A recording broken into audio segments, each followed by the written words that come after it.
Alors bonjour tout le monde, ce midi on va parler de la parashat Be'alotra. La parashat Be'alotra commence avec quelque chose d'assez intéressant, c'est la menorah. Ah, Monsieur Price. Et donc, on commence la parashat Be'alotra avec l'allumage de la menorah. Une partie va être faite par Moshe, une partie va être faite et allumée par le grand prêtre, par Aaron. Mais en fin de compte, on se rend compte que tous les ustensiles du temple vont avoir une certaine utilité. Et que ce soit pour le Kohen, le Lévi, pour Moshe, etc., chacun va aussi avoir son travail à faire. Mais on voit quelque chose d'assez intéressant dans la paracha, une phrase très spéciale. Cette phrase c'est « Moshe anav mikol adam ». Moshe était l'homme le plus modeste, le plus humble de tous les hommes, de toutes les personnes dans l'univers.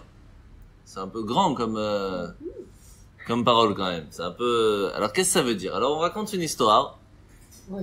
Et à chaque fois on utilise la même histoire pour plusieurs blagues.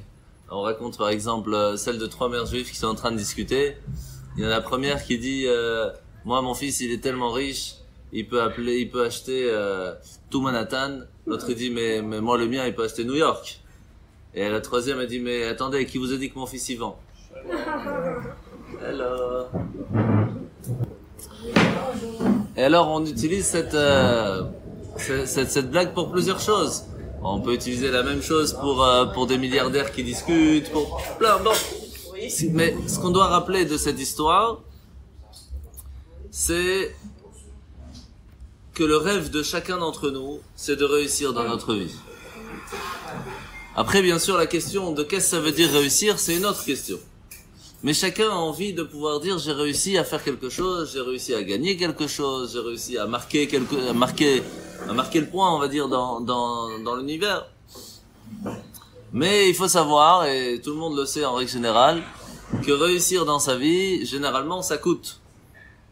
Ça coûte pas seulement dans la façon comment on agit, comment on va prendre des risques, mais ça coûte généralement et malheureusement aussi dans la façon comment on va agir avec les autres. Malheureusement, généralement, les patrons, c'est pas les plus gentils. Donc maintenant, la question qui va se poser... Ah, bon Hachem. La question qui va se poser, c'est une personne qui commence à prendre la grosse tête, entre guillemets, commence à réussir. Est-ce que c'est possible pour lui de rester quelqu'un de bien, tout en grandissant et en évoluant dans sa vie? C'est pas toujours évident. Cette question peut se poser dans un couple, quand il y en a un qui commence à devenir avec plus de diplômes, l'autre moins de diplômes, ou plus d'argent, l'autre qui ramène pas de l'argent à la maison, etc. Cette question se fait malheureusement souvent automatiquement. Ouais, c'est moi de toute façon qui ramène les sous à la maison, toi t'as rien à dire, ou autre. Donc chacun a sa façon comment évoluer dans sa vie. Il peut ou devenir quelqu'un de bien, ou, chas shalom, quelqu'un de catastrophique. Et ça peut se faire aussi dans la communauté. On rentre dans la synagogue, il y a celui qui est riche, qui a toujours la meilleure place, et celui qui a rien, qui a malheureusement pas la bonne place. Ou alors ça peut être entre amis. Quand on va quelque part, c'est toujours lui qui parle, qui prend les décisions. Donc, comment faire? On va voir. Comment faire pour réussir véritablement à garder tout ça? Monsieur Manuel, ça va? Installez-vous. Alors pour ça, on va se poser d'abord la question, qui est la personne qui a le mieux réussi dans sa vie, dans tout l'univers? Depuis la création du monde, sur qui on peut dire, lui, il a réussi? Eh ben, quand on regarde Moshe, c'est quand même une personne qui est resté pendant plus de 40 ans en exil. Il est sorti d'Égypte, tout le monde voulait le tuer. Pharaon, il était contre lui. Il a réussi, en fin de compte, à parler avec Dieu, à faire les 10 plaies, à sortir le peuple juif d'Égypte, à les amener à recevoir la Torah. Qui de mieux que ça, là où il est parti, là où il est arrivé, c'est quand même assez extraordinaire. Et pourtant, non, il n'est pas rentré en Israël, non. Et pourtant, lui, Moshe, sur qui on dit Isha Elohim, c'était un homme de Dieu, c'était un homme divin, au point que quand il est descendu la 3e fois du mont Sinaï, il a dû mettre carrément un voile sur le visage parce que il rayonnait tellement de lumière divine que c'était plus possible. Sur lui, on dit, c'était l'homme le plus humble, le plus modeste de tous. Comment il faisait? Il a quand même ordonné beaucoup de choses. Hein. Pardon? Il a quand même ordonné beaucoup Ah bah de choses. c'était son job. C'était son job, ça y a pas de problème. Mais la question, ordonner c'est pas un problème, on peut très bien être un patron ordonné mais rester humble et modeste. La question c'est, comment réussir à faire ça? C'est pas évident. Alors, comment on peut faire? Comment il se ressentait lui? Est-ce que on peut dire que Moshe ressentait qu'il était moins bien que les autres? C'est difficile à dire de dire quelque chose comme ça parce que c'est lui qui venait de sortir les Juifs d'Égypte, il parlait avec Dieu direct, même lorsque Myriam, elle lui a dit mais pourquoi tu es différent des autres, pourquoi tu veux plus aller avec ta femme, regarde nous on est aussi prophètes, c'est Dieu lui-même qui vient se battre pour lui. Donc on voit que c'était pas Stam quelqu'un Moshe Rabbeinu. Donc comment on peut dire qu'il a réussi à se penser qu'il était moins bien que les autres? C'est quelque chose d'assez extraordinaire. Alors moins bien, mais capable de les regarder, de les comprendre. Oui, alors on va voir comment sont, c'est ce qu'on va essayer de voir, comment sont les plusieurs niveaux de modestie et à quel niveau était Moshe. On voit qu'à la fin de la paracha d'abord, Moshe va écouter le conseil de son beau-père. Vous savez que Yitro, son beau-père, va voir que il était quand même assez pris par le temps, étant donné qu'il devait s'occuper de tout le peuple juif qui, comme vous le connaissez bien, chacun a ses petits soucis, aime bien râler. Donc, comment faire pour s'occuper de tout le monde? Alors, Yitro, son beau-père, va lui dire, j'ai une idée pour toi. Forme des juges, des anciens, des gens intelligents, forme-les à pouvoir donner des conseils, à donner les réponses, pour que eux s'occupent des petits soucis, des plus grands soucis. Et quand il y a vraiment un souci qu'il n'y a pas le choix de t'appeler, alors tu viens, tu t'en occupes le temps qu'eux vont s'occuper des petits soucis du peuple. Toi, tu auras le temps de t'occuper des grands soucis du peuple. Et c'est ce qu'il va faire. Mais à un certain moment, il y a deux qui vont sortir du lot, qui s'appellent... Non, pas Datan et Aviram, c'était... J'ai oublié comment ils s'appellent. Bon, en tout cas, ces deux-là, ces deux qui vont devenir aussi prophètes. Des gens vraiment extraordinaires, et qui vont commencer à prophétiser. Et ça encore, c'est pas trop grave. Mais le problème, c'est qu'ils vont prophétiser que Moshe ne va pas rentrer en Israël et qu'il va rester dans le désert, il va mourir là-bas. Et que c'est Yoshua qui va prendre sa place. Et il commence à prophétiser ça dans tout le campement d'Israël. Donc ça fait difficile, ça fait qu'est-ce qui se passe? Qu'est-ce que Moshe va dire? Et là, c'est à ce moment-là que le pasuk va nous dire, le verset va nous dire, Moshe anav meod mikol adam. Moshe était l'homme le plus modeste, le plus humble. Il n'a rien dit. Il dit, ben laisse-les, qu'est-ce qu'il y a? Quel problème? Eux aussi, ils ont reçu la chance d'avoir la prophétie. Qui prophétise? Est-ce que moi, je dois avoir tout le monopole de la prophétie? Si Dieu, il pense qu'eux aussi peuvent prophétiser, pourquoi pas? Et c'est une prophétie contre moi, il n'y a pas de problème. Est-ce que je dois aller contre les prophéties? Makara. C'est fort quand même. C'est pas tout le monde qui est apte à faire ça.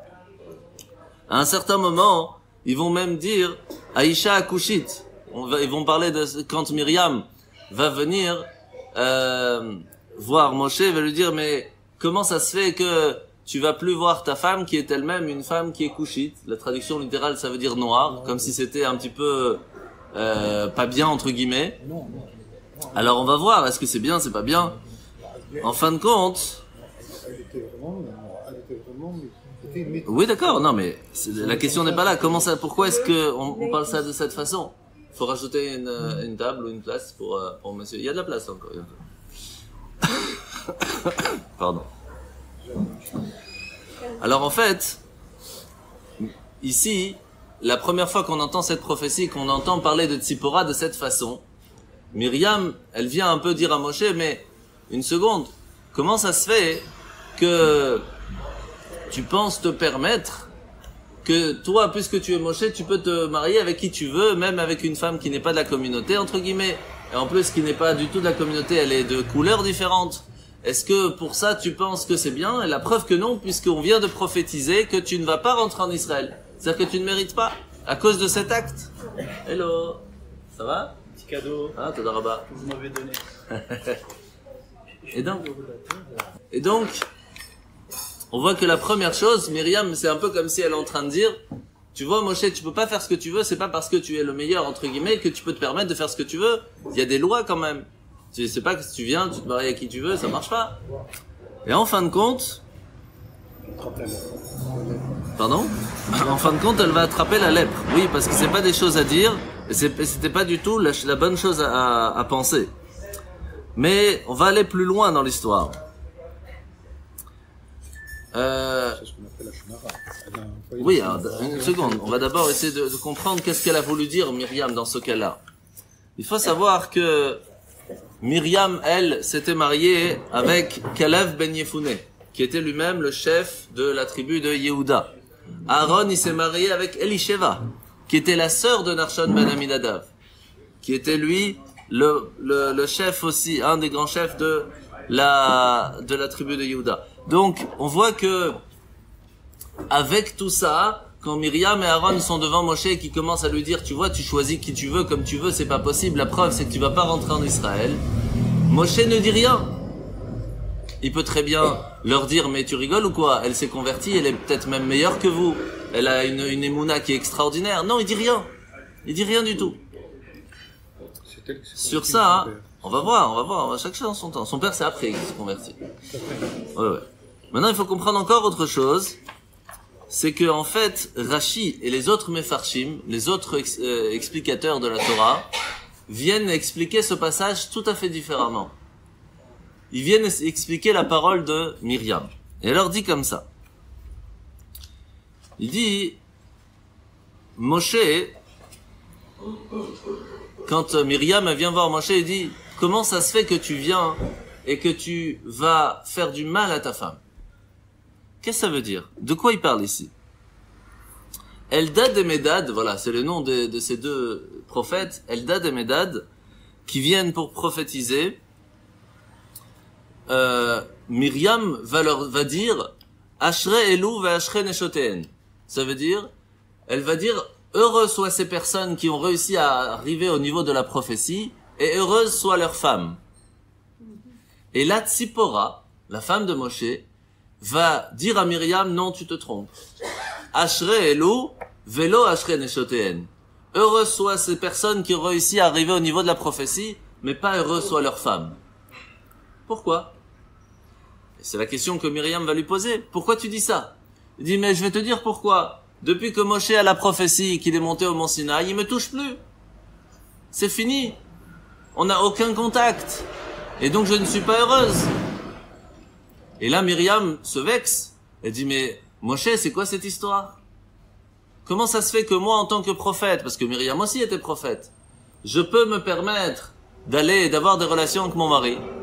Aaron, qui était lui le grand prêtre, il avait aussi des relations avec sa femme, et qui était aussi prophète, il parlait avec Dieu. Et toi, Moshe, tu te crois le meilleur de tous? Pourtant, ta femme, elle est couchite. Ça veut dire quoi qu'elle est couchite? Ça veut dire que elle est une femme extraordinaire. Si encore tu me dis c'était une femme qui était pas bien, je peux comprendre qu'à certains moments t'as fait une séparation. Mais ta femme, elle est extraordinaire. Comment on voit ça dans les mots? Vous connaissez l'histoire de Lavan? Lavan, c'était l'oncle de Yaakov, qui va, entre guillemets, essayer à chaque fois de ruser Yaakov pour lui faire marier Léa, puis Rachel, puis... Enfin, il va pas arrêter de l'embêter. Pourquoi on l'appelait Lavan le blanc? Parce qu'il était noir à l'intérieur. Et alors il se montrait blanc à l'extérieur. Ici c'est la même chose. Lorsqu'on veut parler de quelqu'un qui à l'intérieur c'est quelqu'un d'extraordinaire, alors on dit l'inverse. Elle est noire à l'extérieur, c'est-à-dire qu'elle est tellement discrète, elle ne montre pas sa grandeur. Oui.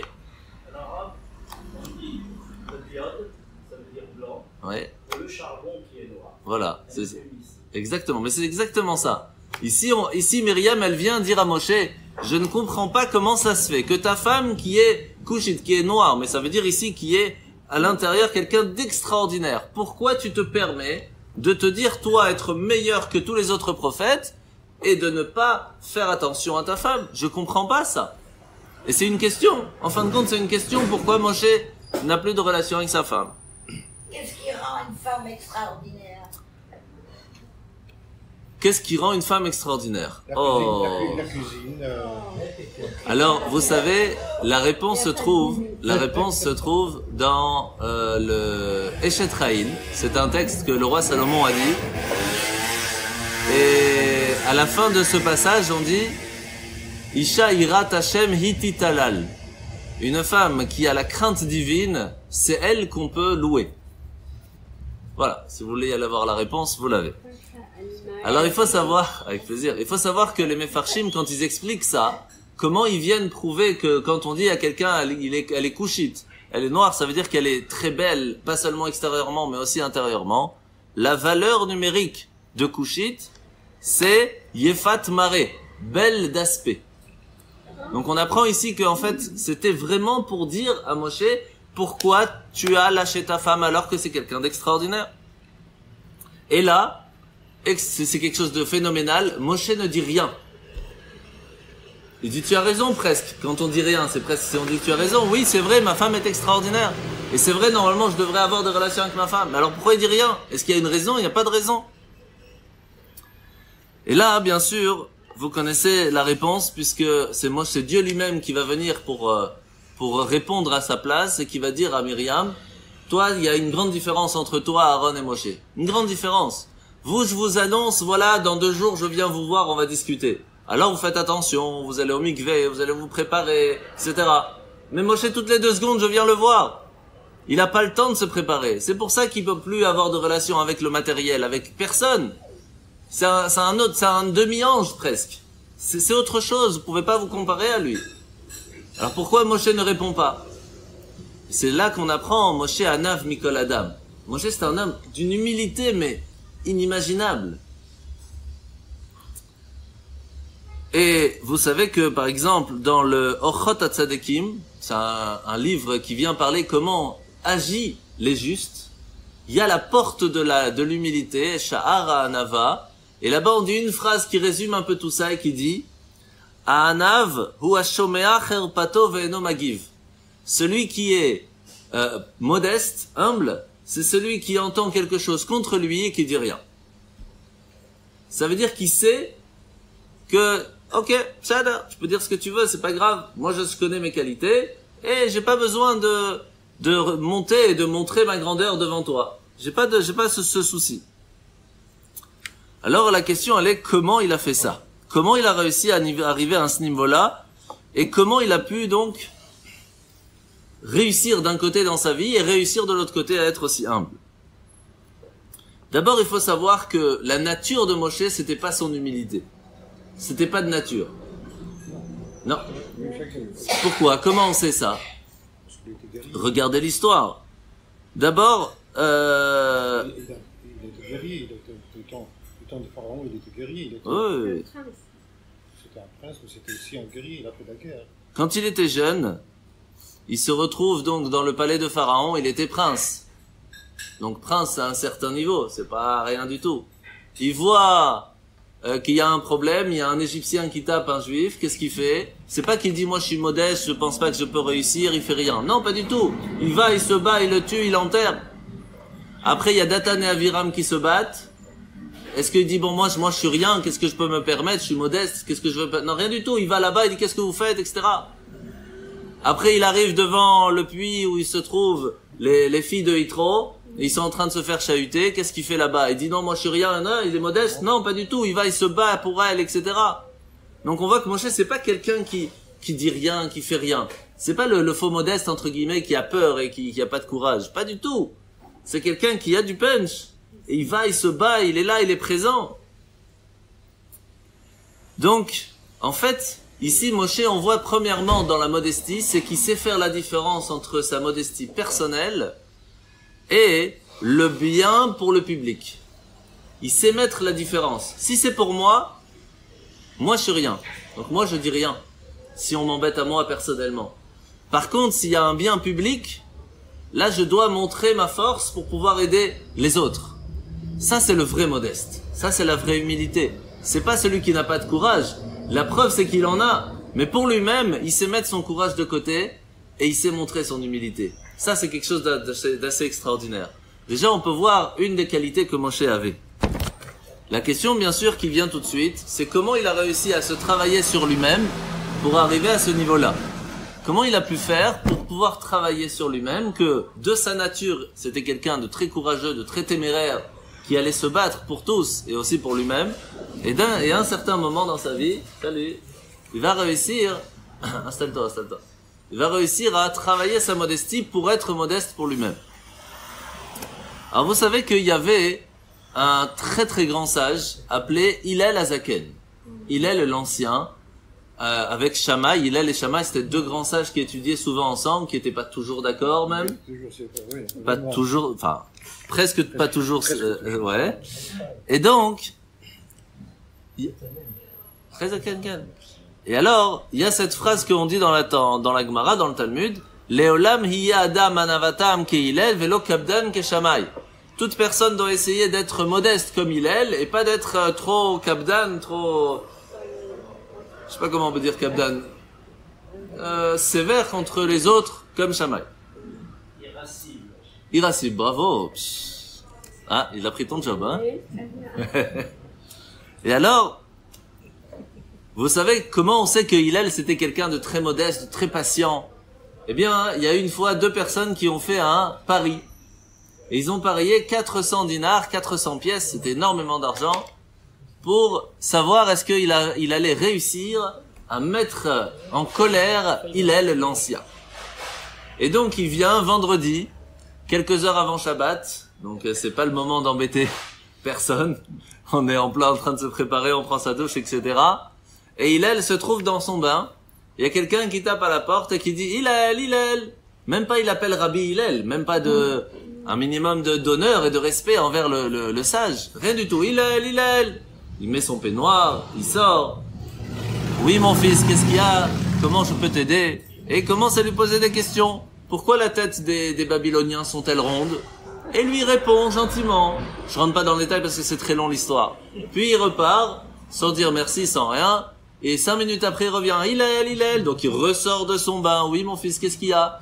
Pourquoi les pieds des Africains sont si grands, et etc. Et pourquoi les yeux des Chinois sont si... Et vraiment, le Talmud donne la réponse à chaque fois, hein, parce qu'il y a le sable qui est là, qui est truc. Bon, on rentre pas dans le détail, mais Hillel à chaque fois donne les réponses à chaque question. Il prend son temps, il est patient. Et après, il voit qu'il n'arrivera à rien faire, il n'arrive pas à l'énerver. Il lui dit, mais Hillel, j'ai encore beaucoup de questions à me poser.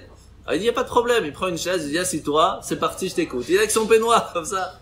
C'est fort, c'est extraordinaire.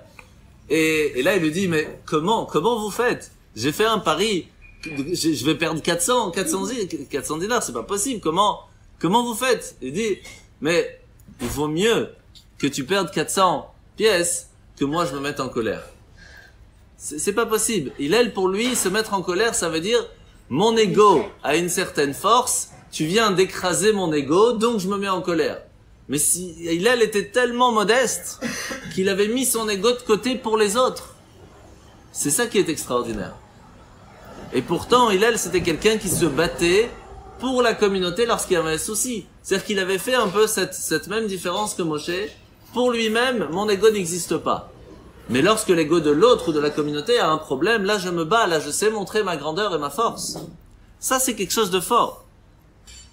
On raconte que c'est marqué dans la Mishnah à la fin de la Masechet Sota que quand Rabbi Yehuda Hanassi, celui qui a fait la Mishnah, qui a écrit la Mishnah, il est parti de ce monde, la vraie modestie s'est annulée.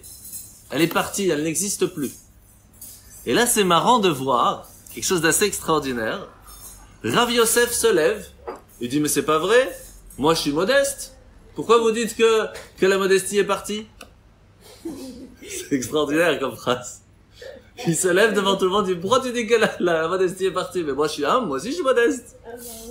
Alors vu comme ça, hein, parler comme ça, c'est marrant.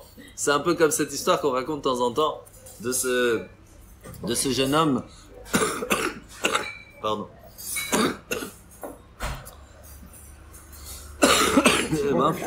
Merci. De ce jeune homme qui cherche à se marier. C'est un homme très intelligent qui est à la yeshiva et qui connaît beaucoup de choses. Alors le grand rabbin de la yeshiva vient et lui présente quelqu'un. Après 1 heure de discussion avec cette fille, il va voir le rabbin et dit, je comprends pas. avec toutes les études que j'ai faites, c'est une dame comme ça que vous me présentez, je comprends pas, c'est quoi cette histoire? Alors, il lui dit, toi, t'as besoin d'aller à la yeshiva spéciale pour apprendre la modestie, parce que ça va pas du tout. Et il va là-bas, dans la yeshiva, pendant 1 an, et il apprend l'humilité, il apprend à être modeste. Après 1 an, le rabbin, il va lui présenter la même fille. Après 5 minutes, il sort et dit, monsieur le rabbin, je comprends pas. Avec toutes les études que je connais, et en plus je connais la modestie, vous me présentez la même fille, qu'est-ce que c'est que cette histoire? Il a rien compris à ce que c'est la modestie. Mais comment est-ce possible de penser que Rav Yosef ici, on parle pas de Stam quelqu'un, on parle de Rav Yosef qui était un rabbin, mais vous pouvez pas vous imaginer du niveau, qui était quelqu'un d'extrêmement modeste, peut se permettre de se lever et dire, mais pourquoi vous dites que la modestie est partie, moi je suis modeste? C'est fort comme histoire. Alors, on va essayer de, pour ça, comprendre vraiment ce que ça veut dire le mot anav. Que veut dire le mot anav qui veut dire modeste ou humilité? Qu'est-ce que ça veut dire? D'abord, il faut savoir que dans les Pirkei Avot, dans le Maxime des Pères, donc dans les conseils que la Torah nous donne comment se comporter, il y a une phrase qui vient parler aussi de la modestie et il nous dit Heve Shefal Ruach. Il faut savoir s'écraser un petit peu, entre guillemets. J'essaye de donner, c'est pas vraiment le mot, mais bon. Alors, quelle est la différence entre s'écraser et modeste? Est-ce que c'est la même chose? Déjà, si c'est un autre mot, une autre traduction, c'est que c'est pas la même chose. Alors, on va essayer de comprendre c'est quoi la différence. S'écraser, ça veut dire... Merci. S'écraser, ça veut dire se mettre plus petit que ce qu'on est. D'accord? C'est... La différence de la modestie, c'est savoir qu'on est grand, mais se montrer petit. C'est pas la même chose. Et la preuve, c'est qu'on voit dans la Masechet Brachot, dans le Talmud de Brachot, il y a marqué une phrase qui va nous montrer que c'est pas la même chose. Il nous dit Leolam iya adam anav ke Moshe. Chaque personne doit essayer pour toujours d'être modeste comme Moshe et savoir s'écraser comme Aaron. Donc on voit que c'est pas la même chose. Chacun avait une façon différente d'agir. Quelle est la différence? On sait que Aaron n'avait jamais élevé la voix. C'est quelqu'un qui se mettait toujours petit devant tout le monde. Et pourtant, c'est quelqu'un d'assez extraordinaire puisque c'était le grand prêtre. Et c'est pour cela, par exemple, que quand il y a eu l'histoire du veau d'or, qu'est-ce qui s'est passé? Chour, il vient et il crie sur le peuple juif et se fait tuer. Aaron ne dit rien, il lève pas la voix. Il va même pas se battre pour... Alors il va essayer de trouver une façon pour ne pas que ça se fasse rapidement, pour attendre que Moshe revienne. Mais il joue pas le dirigeant en disant « vous faites pas bien », etc. Peut-être que ça aurait eu un effet, on sait pas. C'était quand même Aaron à Cohen, c'était pas personne. Donc ici on voit qu'il lève pas la voix, il s'écrase. Moshe c'est différent. C'est bon, vous allez voir, Moshe c'est différent. Pourquoi c'est différent? Parce que lui, quand il y a quelque chose qui va pas, il lève la voix, il crie, il dit ça va pas. Donc on voit que c'est deux façons d'agir tout à fait différemment. Les deux savent se mettre petits. Il y en a un qui utilise cette petitesse, entre guillemets, pour ne pas parler, pour ne rien dire. Il s'écrase. Et Moshe, par contre, lui, il sait se mettre petit, mais il parle. C'est pas la même chose. Alors, quelle est la meilleure façon d'être modeste? Alors, pour essayer de comprendre c'est quoi être modeste, on va d'abord expliquer ce que ce n'est pas être modeste. Par exemple, celui qui va s'écraser alors que c'est un mensonge, c'est pas être modeste. D'accord? Celui qui va dire non, c'est pas vrai, je ne sais pas, je ne connais pas, c'est pas bon. Je vais vous raconter une histoire, vous allez comprendre tout de suite pourquoi. Le Baal Shem Tov nous dit par exemple que s'écraser complètement et ne pas connaître ses qualités, c'est une des choses les pires qui se trouvent aujourd'hui, parce que ça amène la personne à ne pas avoir confiance en soi. Donc, se rabaisser tout le temps n'est pas bon. Donc, cette fausse modestie, entre guillemets, n'est pas bon. Donc, ce n'est pas la modestie. Se dire, oui, je suis nul, je connais rien, je suis pas bien, etc. Ça n'amène que à ne pas avoir de force, ne pas avoir de... tout perdre en fin de compte. On peut pas évoluer. Ça peut même arriver à douter de soi-même. c'est pas bon non plus. Donc, pour pouvoir être modeste, il faut avoir des qualités. Parce que celui qui n'a pas de qualité, bah, il n'y a pas besoin d'être modeste, il en a pas. Donc, bah oui. Donc, modeste, c'est celui qui a des qualités, qui connaît ses qualités, et que quand même, il ne les montre pas à tous, de façon à vouloir se montrer. C'est ça. Nécessairement, il les connaît. Alors, s'il les connaît pas, c'est pas de la modestie. Il a de l'instinct. Et c'est... Alors, on va raconter l'histoire de Rabbi David de Talna. C'était un très très grand rabbi au début de la chassidoute, etc. Et il y a un grand riche qui rentre dans son bureau, entre guillemets, et lui dit, voilà, j'avais l'habitude de donner tant d'argent à votre père, qui était un homme extraordinaire, et je voudrais donner à vous aussi, puisque c'est vous qui prenez sa place. Et lui, il voulait montrer la modestie, donc il dit, mais non, vous savez, mon père, c'était vraiment quelqu'un de spécial, moi, je suis rien par rapport à lui. Qu'est-ce qu'il fait le riche? Il reprend son argent et dit, moi, je donne que à des gens extraordinaires, si vous n'êtes pas extraordinaire, je vous donne pas. Et c'est là qu'il a compris que la modestie, il faut savoir aussi montrer ses qualités. C'est pas juste dire oui, j'ai rien, je connais rien, c'est pas ça. La preuve, c'est qu'il est devenu le rabbi à ce moment-là, donc c'est pas qu'il avait rien. C'est exactement cette même histoire avec Napoléon. Napoléon, je vous écoute. Et Napoléon, il a nommé des ambassadeurs. Ouais. Quand il était encore. Et puis il a pris un jeune homme, il a dit, toi tu seras ambassadeur pour moi en Angleterre. Il a pris des papiers, il a dit merci beaucoup de me donner cette chance, parce que moi je n'ai jamais eu de chance. Merci beaucoup de me donner cette chance. Qu'est-ce qu'il n'a pas dit? Il a repris des papiers, il a dit, je prends quelqu'un d'autre. Je n'ai pas besoin de ça. Cette modestie-là, il n'avait pas besoin. Là, c'est ça, exactement. Alors, donc là on voit d'abord la différence entre la fausse modestie et la vraie modestie.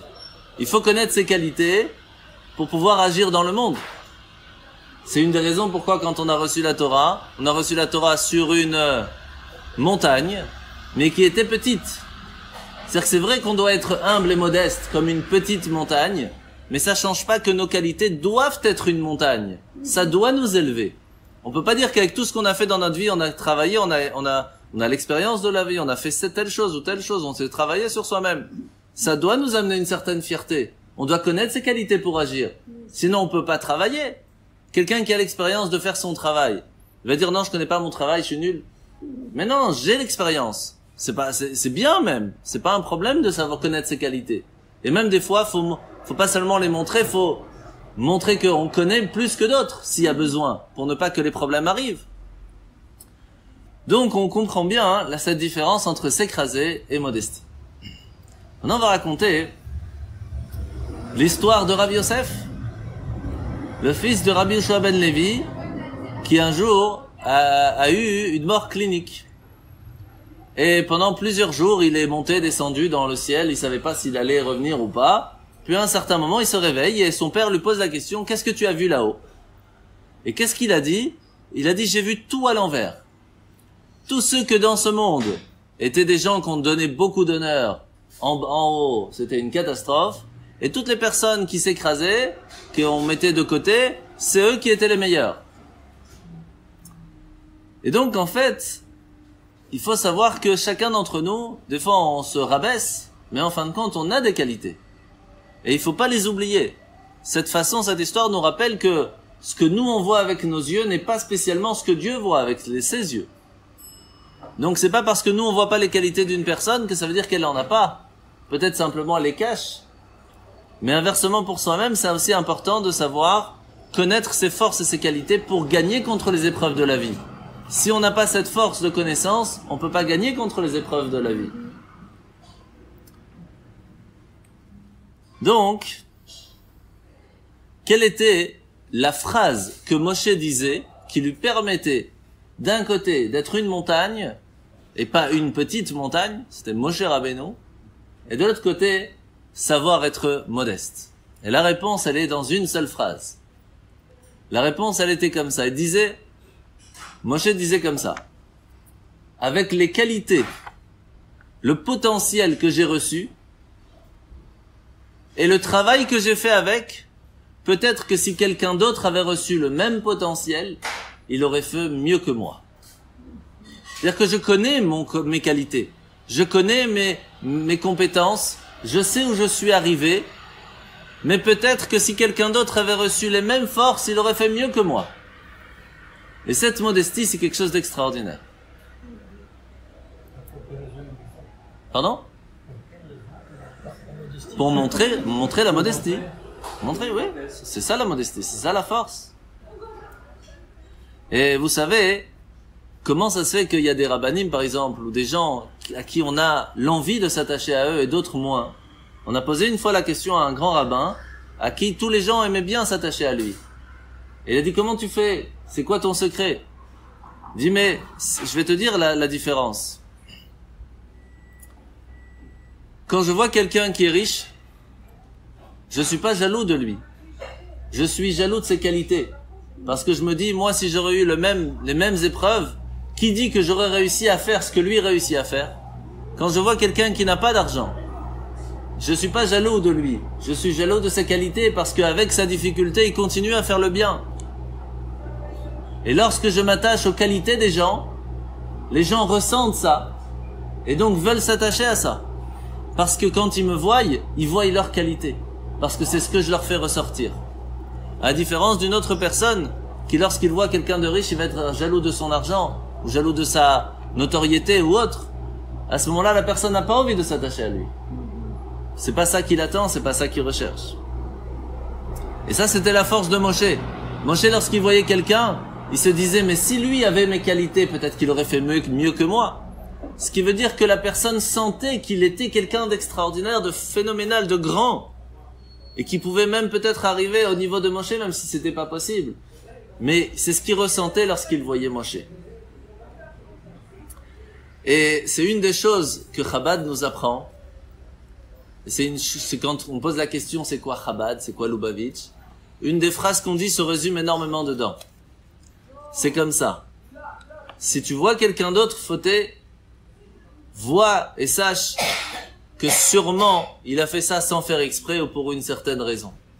Par contre, si toi tu fautes, sache que ça va pas et tu dois te reprendre. En deux mots, sois ouvert pour les autres et sois strict pour toi-même. Bonjour. Si on sait être ouvert pour les autres et strict pour soi-même, on arrive à mettre son ego de côté parce qu'on se dit mais l'autre il est toujours bien et moi je suis toujours pas assez bien encore. Donc on met automatiquement, on sait s'écraser entre guillemets de se mettre de côté pour savoir que l'autre il a réussi mieux que nous. Même si on connaît ses qualités, c'est pas pour ça qu'on est meilleur que l'autre.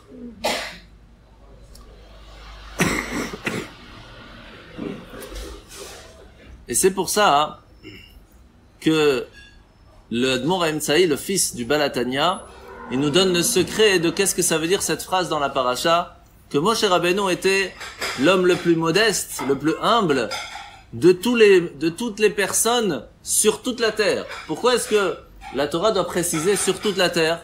Dit que Moshe c'était l'homme le plus modeste. Non, parce que ici, Moshe était l'homme le plus modeste dans toutes les générations confondues, même jusqu'à aujourd'hui. Comment il a vu ça? Vous savez que Moshe Rabbeinu, avant de partir, Dieu lui a montré toutes les générations futures. Il nous a vus, nous aussi, ici, en train d'apprendre sur lui. Il a tout vu. Et qu'est-ce qu'il dit? Comme ça, le Midrash nous raconte. Quand il a vu notre génération, il a dit, mais comment fait-elle cette génération pour réussir à tenir la Torah avec la difficulté que le monde leur donne? Ce qui veut dire que Moshe avait une sorte de jalousie, entre guillemets, sur la qualité que nous avons ici-bas, maintenant, dans notre génération, qu'on réussit à faire ce qu'on réussit à faire aujourd'hui avec toutes ces difficultés. C'est extraordinaire. Ça, c'est vraiment de la modestie. Et donc, la différence entre la modestie de Moshe et savoir simplement s'écraser, c'est pas la même chose.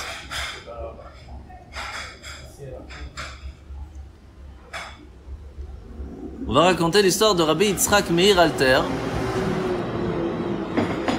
qui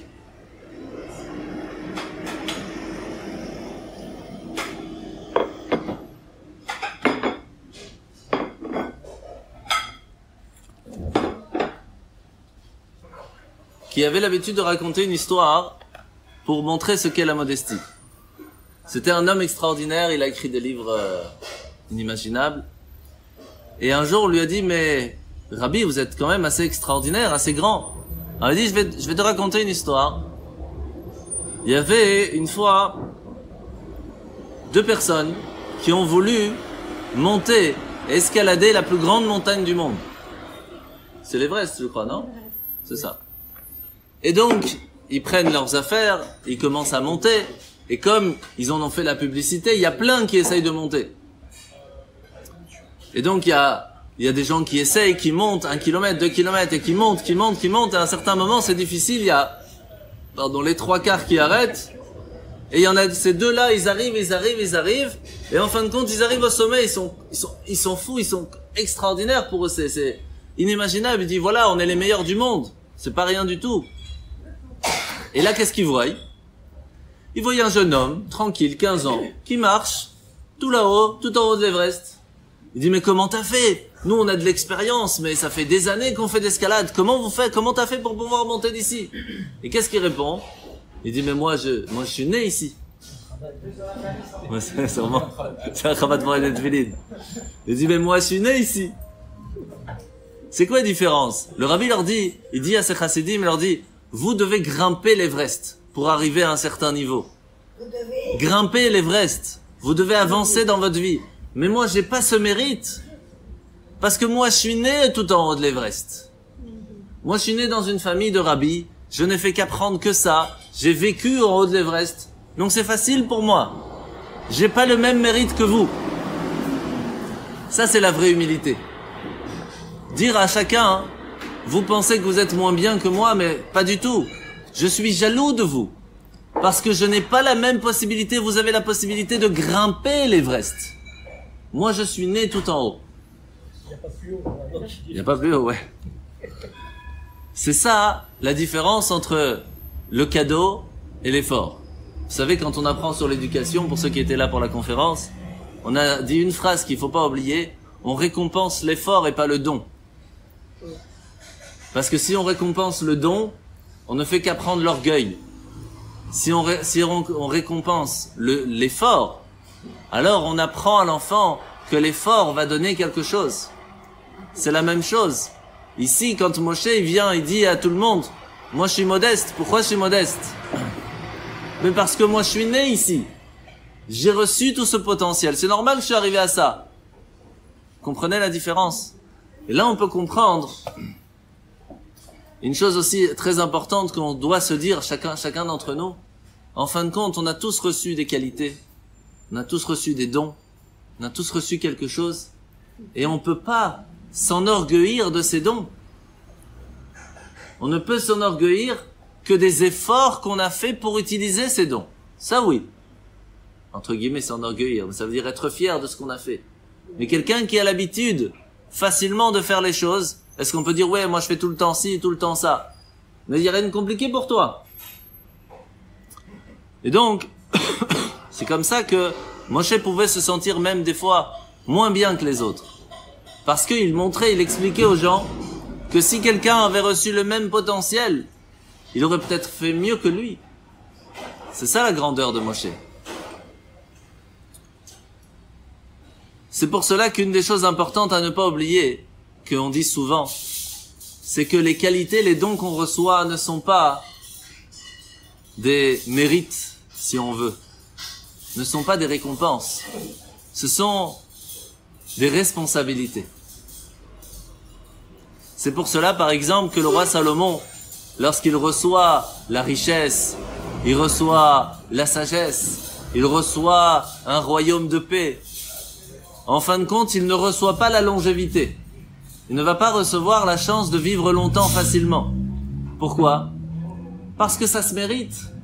La longévité est comptée par rapport aux efforts qu'on va faire quand on va utiliser son potentiel. Le roi Salomon avait un potentiel énorme. L'homme le plus sage de toute la terre, avec une richesse inimaginable. Eh bien lui, Dieu lui dit, avec tout ce que je t'ai donné, est-ce que tu as utilisé tous ces dons à bon escient ou pas? Et donc on peut pas comparer. C'est pour cela qu'on ne peut pas comprendre non plus pourquoi est-ce que Adam et Ève ont fauté.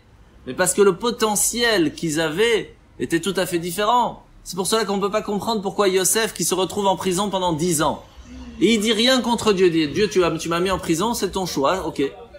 Et puis en fin de compte, il va voir les chansons qui arrivent, celui qui fait le rêve, et lui dit, ne m'oublie pas quand tu sors de la prison. Parle de moi à Pharaon. Dieu lui dit, quoi? Tu as pas confiance en moi? Tu vas rester 2 ans de plus.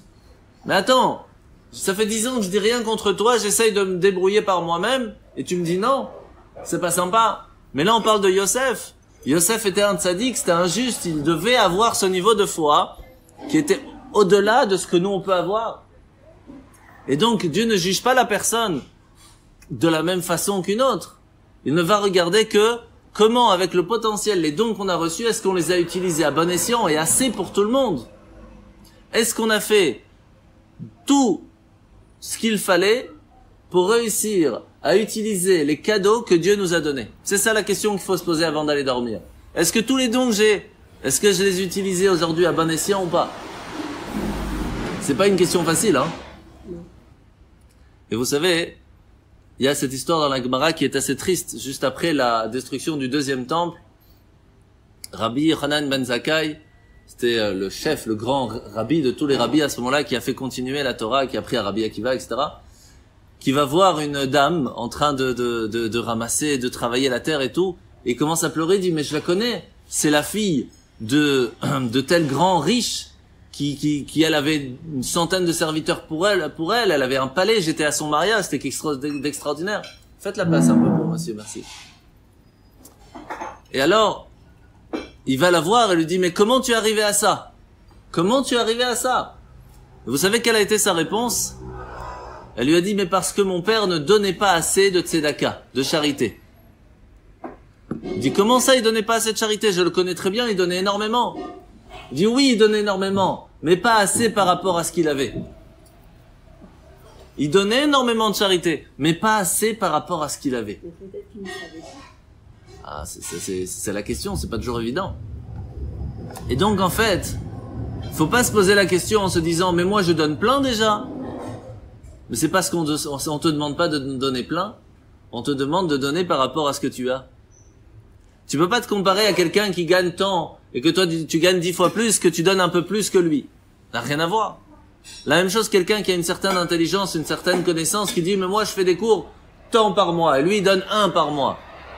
Il dit, mais quel rapport? Vous n'avez pas la même force, la même intelligence, la même potentiel, la même qualité. On va pas te poser la question pourquoi tu as fait mieux que lui ou moins bien que lui, on va te dire pourquoi tu n'as pas fait ce que toi tu devais faire.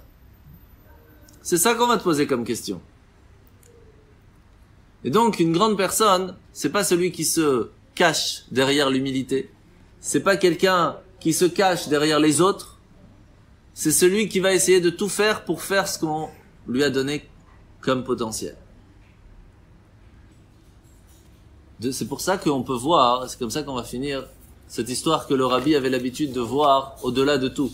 Vous savez, comme cette personne qui passe devant le rabbi, et après 19 ans, lui dit, alors comment ça va? Ça fait 19 ans qu'on s'est pas vu, alors comment tu vas? Et comment va ton travail? Et il dit, mais comment vous faites après 19 ans de vous rappeler de moi? Il dit, mais toi tu penses que je fais attention que à tout le monde en règle générale, mais pas du tout. Chaque personne a une qualité et une force qui fait marcher le système du monde. Si dans les rouages, il y en a un qui fait pas ce qu'il faut, c'est tout qui part en cacahuète, c'est tout qui va pas. Et moi, je vois le rouage de tout le monde entier. Et toi, tu fais partie du rouage. Et donc, je fais attention à ce que toi, tu as. Tes qualités, est-ce que tu les as utilisées comme il fallait? Parce que sinon, si c'est pas fait, il faut trouver quelqu'un d'autre. Il faut que ça se fasse, le monde doit tourner. C'est ça le problème. Donc c'est là qu'on comprend ce que la paracha vient nous dire. Moshe était l'homme le plus anav, le plus modeste, parce qu'il connaissait ses qualités. Il savait là où il était arrivé. Mais avec tout ça, il se posait tous les jours la même question. Est-ce que j'ai utilisé toute ma force et tout mon potentiel pour faire ce que je devais faire dans ma vie ou pas?